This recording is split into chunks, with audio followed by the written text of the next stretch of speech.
Ministry ni Pastor Jomel Arsenal sa Gospel and Music Ministry. Happy Sabbath po sa inyo na mga kasama namin sa online na sa oras na ito ay kasama natin na sumasamba sa ating Panginoon. At sana po ay matapos natin, mamayang hapon pa, ang atin pong mga activity at pagsamba sa lugar na ito. At ako po'y nagalak na kayo po'y mabati sa tagumpay ng pangangaral na isinagawa last week. And we bring back the honor and glory to our God. Amen? At tayo po'y nagalak na masaksihan sila kanina, yung mga bagong binyag. Tayo po'y nagalak na sila po'y narito. And from the bottom of my heart, I praise the Lord because the Holy Spirit ay nagkilos sa puso ng mga kapatid at ating pong sila'y kasama na sa panampalatayang Seventh-day Adventist. Tayo po'y yumuko sa ating pong panalangin. Tayo po'y manalangin. O dakilang Ama, kami po'y handa na makinig ng inyong mga salita. Maging pagpapala po ito sa bawat isa sa amin upang mabuhay kami na mayroong pag-asa, kasiglahan, katapatan, at higit sa lahat, mabuhay na malapit sa amin pong mahal na Panginoong Hesus. Pagpalain kaming sama-sama at ganoon din nakasama sa Facebook Live sa mga oras na ito sa pangalan ng ating mahal na Panginoong Hesus. Amen. The message of God is entitled, In Christ, We Have Strength. Kay Kristo, mayroon tayong kalakasan. Alam niyo po mga kapatid at mga kaibigan, ang pandemya ay nagturo sa atin na tayo po ay maging malapit sa Panginoon. And I say, if this pandemic is not helping us to be more closer to the Lord, there is something wrong in our spiritual life. Kung ang pandemyang ito ay hindi nakatulong sa atin upang tayo'y lalong magtapat sa Panginoon, there is something wrong with our perspective in life. Bakit? Sapagkat napatunayan na sa pandemyang ito, ang ating sandigan, ang ating kalakasan, ang ating pag-asa, ang ating kalakasan ay masumpungan lamang sa ating mahal na Panginoong Hesus. Kaya nga, I prepared 3 questions in order for us to reflect the Bible text na gusto ko pong i-share sa inyo sa mga oras na ito. Is your strength losing or failing? Do you need more strength that we can overcome struggles in life? And where we can find strength that surpass all life challenges. Ito yung ating kailangan, mga kapatid ko, sa panahon ngayon. Sapagkat ang pandemya ay nagpahina sa atin.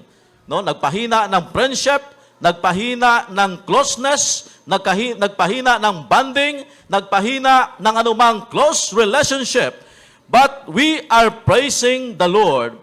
Hindi niya pinintulutan na ang ganitong kalagayan ay maapektuhan ang relasyon ng mga kapatid sa panampalataya. Amen? Why?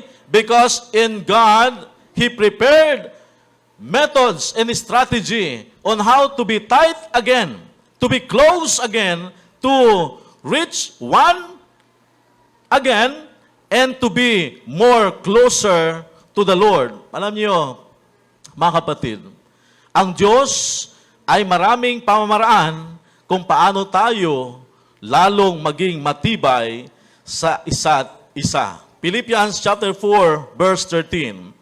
I can do all things, or I can do all through Him who gives me strength. And KJV translation, I can do all things through Christ which strengtheneth me. Basahin nga natin mga kapatid kahit yung sa huli lang. Follow after me. I can do all things through Christ, which strengtheneth me. Thank you so much. habang tayo nasa lupang ito, marami tayong mga burdens na pinapasan.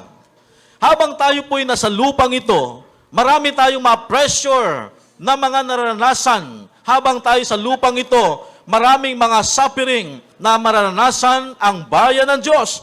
But we are praising the Lord because His grace is enough in order for us to be overcomer. We are praising the Lord because His strength is enough in order for us to experience victory in this world. Amen? Hindi ka pinabayaan ng Diyos. Hindi ka pinahirapan ng paghirap ng buhay natin ay may lagay sa alanganin sa kabila ng COVID at pandemyang ito because we have God who knows how to protect His righteous people. He knows how to save His people. He knows how to bless His people in times like this. As long as we don't lose anything, then we cannot feel that we need something. If we can bear our problems by our own, we trust in our own strength and capabilities. Unless we are broken, we need to be fixed again. Kaya congratulations if you are broken today. Amen? Parang ayaw natin mag-amen. We are praising the Lord if you are experience suffering today. Because it is opportunity for us to be fixed again by God. Alam niyo, ang natutunan ko po na isang bagay sa panahon ng pandemya ay isa lang, ang totoong magtiwala sa Panginoon. Napatunayan na walang magagawa ang salapi. Napatunayan na walang magawa kahit na mayroon kang maraming sasakyan. Napatunayan na kahit na marami kang pag-aari. In times ng pandemic, my dearly beloved, lahat ng iyon ay napatunayan na ang pag-asa natin ay sa Panginoon lamang masusumpungan. Amen? Amen. Praise the Lord. And we need to be fixed again. Fixed, no? Mahirap i-pronounce yung fix eh. Talagang struggle ba? The reality of struggles as disciples of Jesus Christ. Mayroon talaga yan. Mayroon tayong mga struggle, mga kapatid, no? Sa mundong ito, pero ipinangako na ng Diyos sa atin na ang ating mga suffering ay hindi beyond sa ating capacity. Ipinangako na ng Panginoon sa atin, ang mga pagsubok sa buhay ay hindi higit sa kapabilidad sa ating kalakasan, dahilan sa kalakasan ni Kristo na ipinagkaloob sa atin. Therefore, as long as we are here in this world, hardship is the reality. Totoo, suffering ay maranasan ng bawat isa sa atin.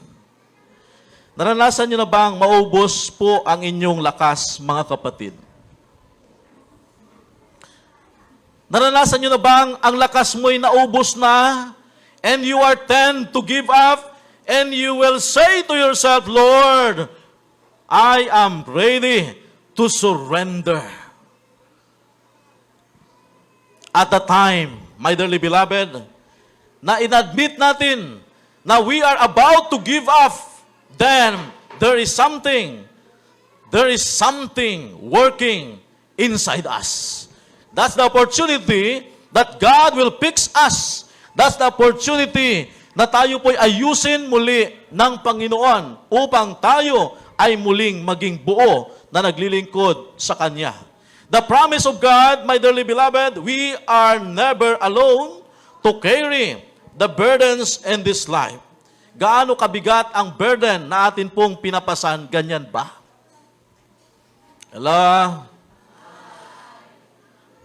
Ganyan ba kabigat ang ating pinapasan sa buhay, mga kapatid? Or ganito, pasan ko ang daigdig? Bigat? Maraming pasanin, maraming kabigatan, maraming mga bagay na atin pong naranasan sa mundong ito, But Jesus Christ promised us that He alone overcome the world.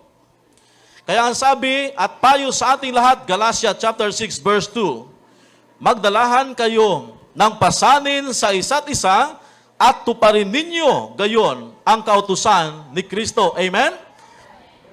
As brothers and sisters in Christ, we are family, we are belong in Christ's body, at ang sabi ng Panginoon, magdalahan tayo ng ating pasanin sa isa't isa.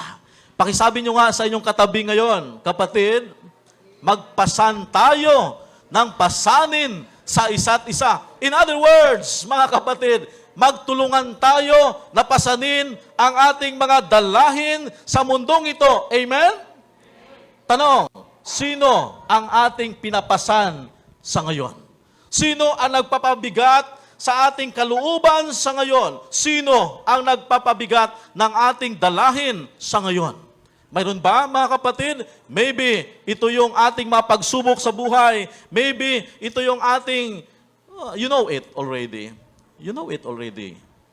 And that is your secret before the Lord. But God told us today, my dearly beloved, magdalahan kayo sa isa't isa. In other words, maging concern kayo sa isa't isa. Amen? Sabihin mo nga sa katabi mo, kapatid, maging concern ka naman. Salamat po. Ang pandemya ay nagturo sa atin na tayo maging concern sa isa't isa. Opo, mga kapatid. Kapag nakita nyo, maging concern sa isa't isa. But you know, the one who shared his concern to the humanity is our Lord and Savior, Jesus Christ. At ang sabi niya sa 1 Peter chapter 5, verse 7, ipagkatiwala, basahin nga natin sabay-sabay, ipagkatiwala, ilagak ninyo sa Kanya ang inyong mga alalahanin o kabalisahan sa buhay, sapagkat Siya'y nagmamalasakit sa inyo. Amen? Ang isa na concern sa atin, ang isa na nagkikare sa atin, ang isa na nagmamalasakit sa atin ay walang iba kundi mismo ang ating mahal na Panginoon Jesus. Pwede ka i-deny na iyong kaibigan, pwede ka i-deny na iyong kumpare, pwede kang i-deny na iyong mahal sa buhay, pwede kang i-deny na iyong best friend na kahit na mula pa sa elementary, high school, college, kasama mo na. But at that time, you will be denied. You will be denied.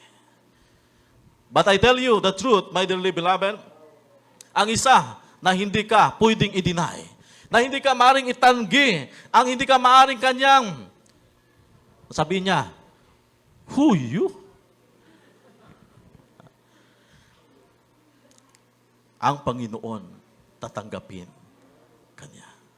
Siya po ang tunay na nagmamalasakit sa atin.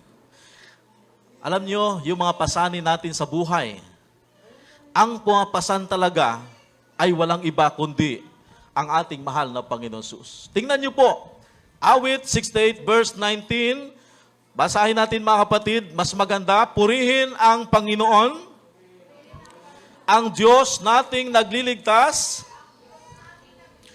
dinadala araw-araw ang pasanin nating hawak. Sino ang pumapasan ng ating pasanin araw-araw? Ang Diyos, mga kapatid. So, wag nating isipin na tayo po ay, Panginoon, sobrang bigat naman ng aking pasanin sa ngayon, parang hindi ko na kaya. But the promise of God, and the Bible says, my dearly beloved, ang Diyos ang pumapasan ng ating pasanin. Isang beses? Hindi. Araw-araw. Kaya gusto ko sabihin sa inyo mga kapatid at mga kaibigan, papurihan natin ang Diyos sapagkat Siya ang pumapasan ng ating mga burdens, pasanin sa buhay na ito. You are not alone, mga kapatid. Hindi ka nag-iisa, ang Diyos ang siyang pumapasan ng ating mga pasanin sa isa't isa. Kaya nga sinabi ng Diyos sa atin, ang alin? Anong sabi niya? Pasanin ninyo ang mapamatok sapagkat hindi mabigat. Bakit? Sapagkat si Kristo ang pumapasan ng ating pasanin araw-araw. Amen? Kapag na-broken ka, basag ang mundo. Kapag ikaw ay iniwanan ng iyong pag-ibig, sino bang iniwanan ng pag-ibig? Wala naman, di ba? Wala namang iniwanan ng pag-ibig dito. Sa katunayan, hinahabol ng pag-ibig. Amen? Mga kapatid, gusto ko pong sabihin sa inyo, ayon sa salita ng Panginoon, siya ang pumapasan ng ating pasanin araw-araw. That's why, first point na gusto ko pong sabihin sa inyo, ayon sa pag-aaral ng talatang ito, you can do all. Pwede ba sabihin sa katabi mo, kapatid, you can do all. Salamat po. Lahat ay magagawa natin. Tandaan niyo po yan, mga kapatid. Ang sabi sa aklat ng Bilang 23 verse 19, ang Diyos ay hindi tao na nagsisinungaling, ni anak ng tao na magsisi. Sinabi ba niya at hindi niya gagawin o sinalita ba niya at hindi niya isasagawa? Mga kapatid, kapag sinabi ng Diyos, ito ay kanyang gagawin. Amen? Walang sinasabi ang Diyos na hindi niya kayang gagawin. Name it, read it. From the book of Genesis until Revelation, we can see that all the promises of God is what? Fulfilling. Lahat po ay nangyari. Lahat po ay naganap. Kaya nga ang magandang balita sa mga oras na ito, walang pagsubok na dumating sa inyo na hindi maranasan ng ibang tao. Tapat ang Diyos at hindi niya ipinapahintulot na kayo'y subukin ng higit sa inyong makakaya. Sa halip, pagdating ng pagsubok, bibigyan niya kayo ng lakas upang makayanan ito at ang paraan upang malagpasan ito. Amen? Ganda ng talatang ito. Siguro, Friend Jomel, isermon mo ito isang beses siguro. Maganda ito. 1 Corinthians 10:13. Ang sabi ng Diyos, mga kapatid, wala siyang ibinigay na pagsubok na higit sa iyong makakaya. Tandaan niyo. Kaya pag dumating ang pagsubok sa buhay, never complain to the Lord and say, Lord, I can't bear these trials before me. Bakit? Sapagkat sinabi ng Diyos sa atin, number one, ang karakter ng Diyos ay tapat. Ikalawa, hindi niya pahintulutan na ikaw ay subukin ng Diyos ng higit sa iyong makakaya. Pwede yung sabihin sa katabi mo ulit, kapatid, bagamat marami kang pagsubok, hindi ka pababayaan ng Diyos. Amen? Amen. Sa halip, pagdating ng pagsubok, tingnan niyo mga kapatid, pagdating ng pagsubok, ano ang kanyang gagawin? Ano ang gagawin ng Diyos, mga kapatid? Bibigyan niya kayo ng lakas. God will give us strength that we need upang makayanan na alin? Na malagpasan ang mga pagsubok na dumating sa ating mga buhay. Kaya nga, ang sabi ng ating propetesa, mga kapatid, the greatest victory to the Church of Christ or to the individual Christian are not those who gain by talent or education, by wealth and the favor of men. They are those victories that are gained in the audience chamber with God, with earnest, agonizing faith lays hold upon the mighty arm of God. Amen?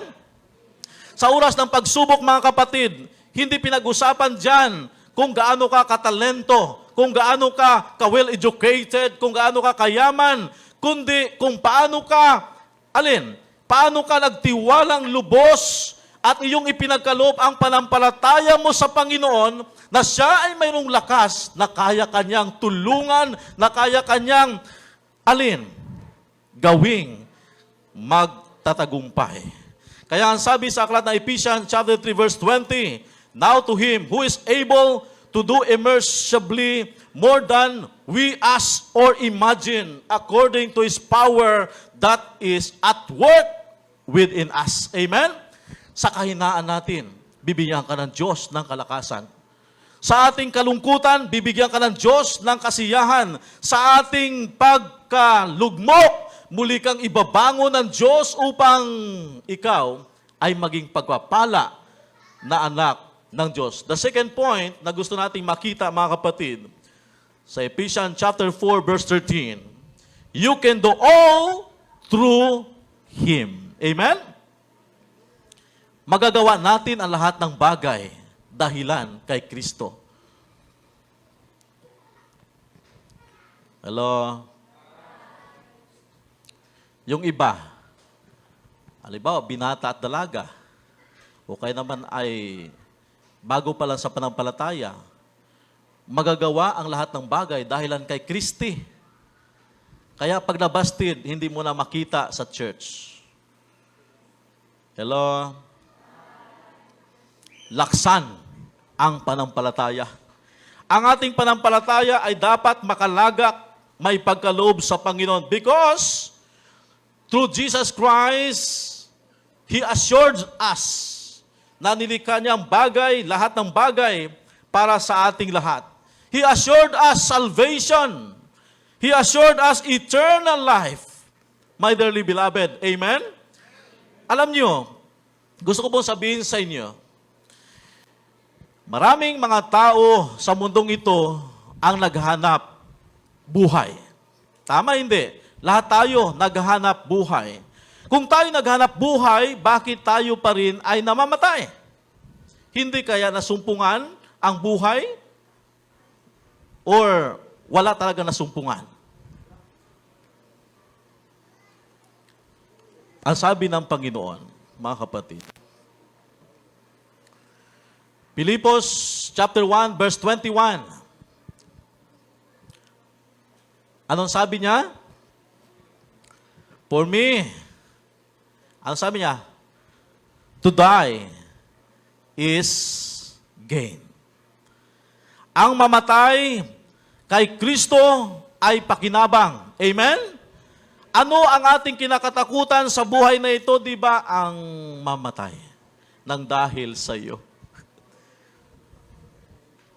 Sino ang hindi takot mamatay? Taas na kamay. Ako lang? We are looking and searching for life, but life is available in Jesus Christ, my dearly beloved. Amen? Kaya wag natin siyang iiwanan, wag natin siyang tatalikuran, wag natin siyang iiwanan. Bagamat tayo ay nasa panahon ng pandemya, mga kapatid, we need to grow in Jesus Christ. Amen? Marami ako nakita sa Facebook, nagkikinding-kinding, mga kapatid. TikTok, dito, TikTok doon. Kaya pagdating ng Sabado, kinding-kinding pa rin. Hindi kaya pwede natin gawin na maglagay ng magagandang mensahe sa Facebook, sa YouTube, para kahit Sabado ay nagsishare pa rin na magandang pabalita upang ang tao ay magkaroon ng pag-asa sa Panginoon. Amen? Millions and billions of the people today are experiencing mental distress. Ang iba ay hindi na makatulog sa gabi. Ang iba ay nahirapan na sa kanilang buhay, mga kapatid, and they almost to end up their lives. Parang gusto na nilang wakasan ang kanilang buhay. Ngunit, mahalaga na tayo bilang anak ng Diyos, sa panampalatayang Adventista, tinawagan ng Panginoon na magliliwanag sa panahon ng kadiliman, sa panahon ng mundo ay mapanganib. We are called by God to share His goodness, my dearly beloved. And to end na tayo kasi alas 12 na, mga kapatid. To end, as Apostle says, marunong akong magpakababa at marunong naman akong magpakasagana. Sunod, basa mga kapatid. Sa bawat bagay at sa lahat ng bagay ay natutunan ko ang lihim na maging kabusugan at maging kagutuman at maging sa kasaganaan at maging sa kasalatan. And what is that? Contentment, mga kapatid. Kontento ba tayo sa buhay ngayon? Ang sagot ay hindi pa, pastor. Kasi wala pa akong magandang sasakyan, wala pa akong magandang kotse, wala pa akong malawak na lupain, wala pa akong magandang bahay, wala pa akong ganito, wala akong magandang girlfriend, wala akong magandang boyfriend. Hindi pa kontento. But Paul says, my dearly beloved, he knows how to humble. Alam niyo, ang salitang humble, humility, nacha-challenge yan, una, sa pagsubok sa ating buhay, ikalawa, kapag ginawan ka ng hindi mabuti, mga kapatid. Ang natural na response ng tao ay gumanti. Tama, hindi. Pero wag nating kunin sa Diyos. Ang sabi niya, vengeance is mine, therefore, we need to live as happy as possible because God is with us. Maging kontento tayo sa ating buhay, mga kapatid. At ang sabi ng ating propetesa, there is no power in the whole satanic forces that can disable the soul that trusts in simple confidence in the wisdom that comes from God. Amen? Hindi tayo pwedeng iparalyze ng kaaway ng Panginoon. Hindi tayo pwedeng wasakin ng kaaway ng Panginoon as long as, hello? As long as we trust the wisdom of the Lord. Last, mga kapatid, sabihin mo nga sa katabi mo, kapatid, magtiwala kang lubos sa Panginoon. Salamat po. For me, to live is Christ and to die is gain. At tapusin na natin to kasi alas 12 na. Ito na. Without Christ, no hope, no life, no salvation, avail nothing, faith is nothing, success is nothing. Nothing. But praise the Lord, my dearly beloved, He give us strength. In Jesus, there is hope. In Jesus, there is power. In Jesus, there is strength. In Jesus, there is security. Kaya nga sabi niya sa aklat ng Isaiah 41:10, Huwag kang matakot. Mga kapatid, huwag kang matakot. Bakit? Sapagkat ang Diyos ay sumasa atin. Huwag kang malugmok sapagkat ang Diyos ay ating Diyos. Papalakasin Kanya, tutulungan Kanya ng Kanyang kanang kamay. When you are down, my dearly beloved, when you are discouraged, when you are helpless, when you are, wala ng lakas, wala ng buhay, I remind you that the message of God is still the same. God will strengthen you. Amen? Sa panahon na tayo po'y nanghihina, we need to come to the Lord. We need to come to the Lord. We need to trust in His strength, not ours. Our strength is failing, but God's strength is not. We need to be anchored on Him. Tapusin ko na mga kapatid, no? Dito lang po magtatapos. Ito na, tapusin na natin to. In connection sa ating message. Basahin po natin ng sabay-sabay. Sa magkabila ay nagigipit kami. Gayon may hindi naghihinagpis. Nangagtitilihan, gayon man hindi nangawawalan ng pag-asa. Pinag-uusig, gayon man ay hindi pinabayaan, inilulugmok, gayon may hindi nangasisira. Amen? Ang pagsubok sa buhay, problema sa buhay, ano man ang ating mga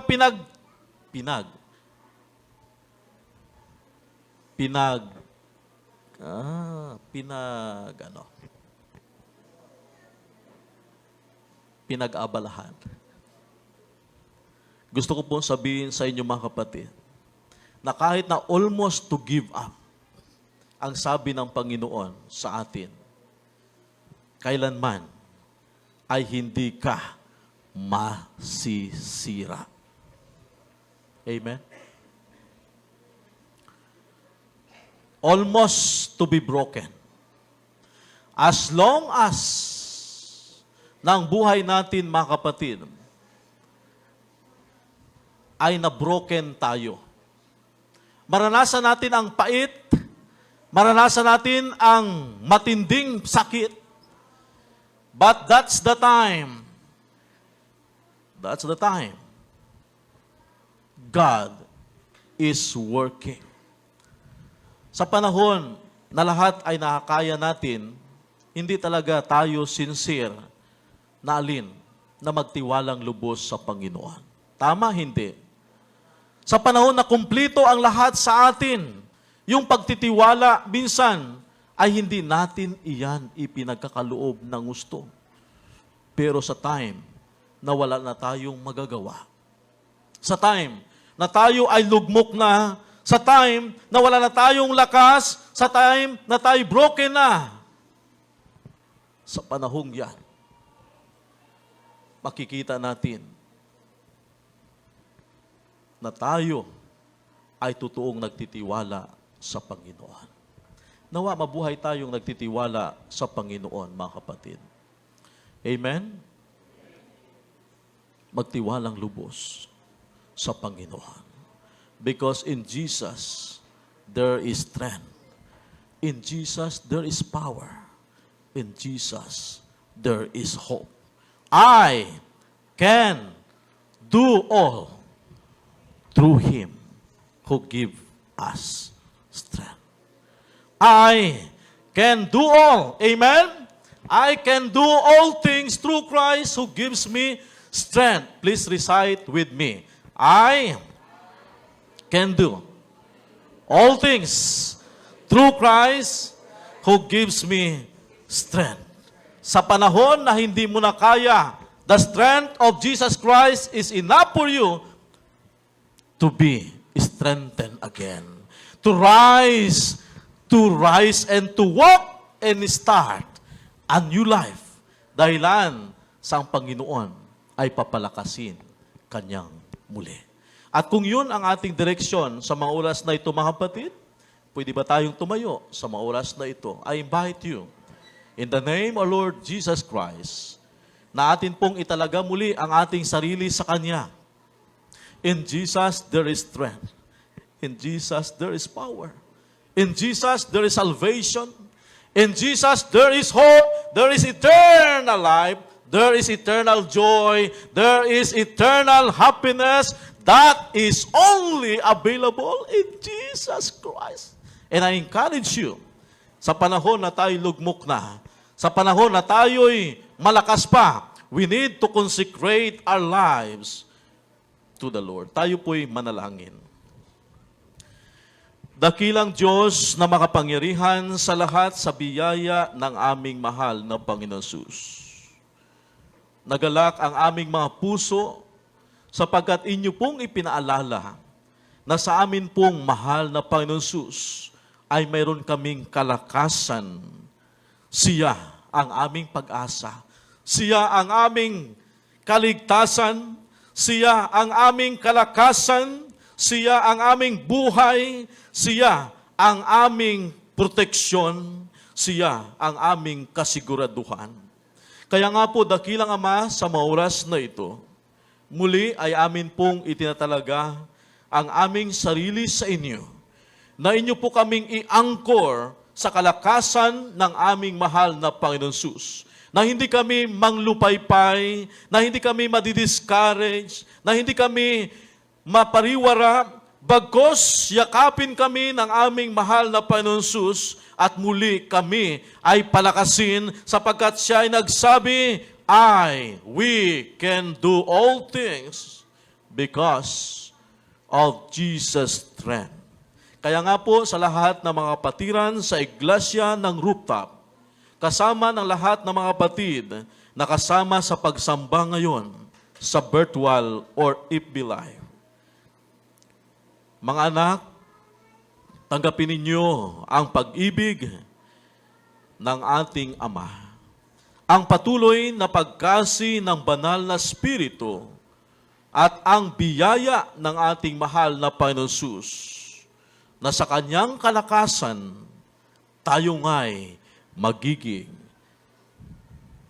matagumpay. Ito ang ating dalangin, alang-alang sa makapangyarihang pangalan ng ating mahal na Panginoon Jesus. Amen.